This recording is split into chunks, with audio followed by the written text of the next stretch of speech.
Hi, brothers and sisters. My name is Doris Gesare Miroe. I'm going to show you the testimony of John, what he saw. John stood upon the sand of the sea in a vision while he was in spirit in heaven, and saw a beast rise up out of the sea, having 7 heads and 10 horns, and upon his horns 10 crowns, and upon his heads the name of blasphemy.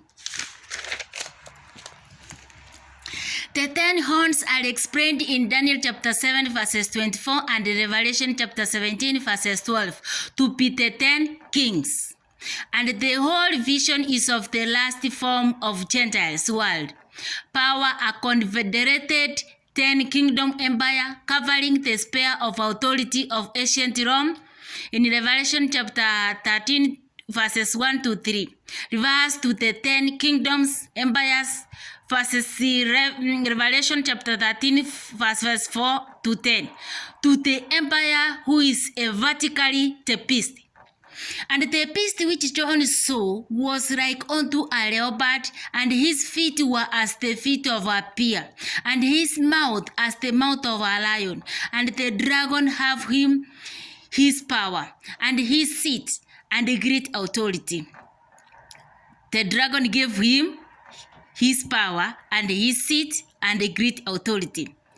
The 3 animals, leopard, bear, lion, are found in Daniel chapter 7 verses 4 to 6 as symbols of the empires which preceded Rome, and whose characteristics all entered into the qualities of the Roman Empire: Macedonian swiftness of conquest, Persian tenacity of purpose, Babylonish voracity.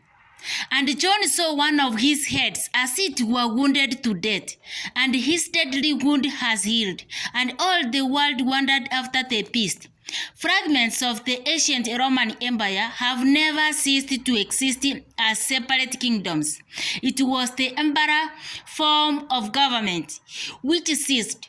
The one head wounded to death, what we have prophetically in Revelation chapter 13 verses 3 is the restoration of the imperial form as such, though over a federated empire of 10 kingdoms. The head is healed, that is restored. There is an emperor again, the beast. And they worshipped the dragon, which gave power unto the beast. And they worshipped the beast, saying, Who is like unto the beast?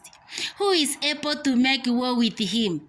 And there was given unto him a mouth speaking great things, and blasphemies, and power was given unto him to continue 42 months.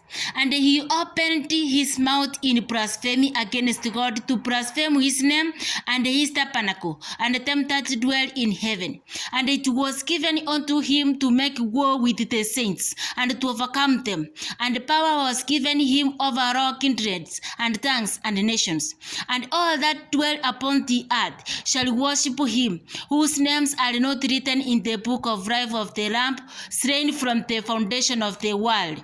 If any man have an ear, let him hear. He that leadeth into captivity shall go into captivity. He that killeth with the sword must be killed with the sword. Here is the patience and the faith of the saints. Remember, I love you and God love you too.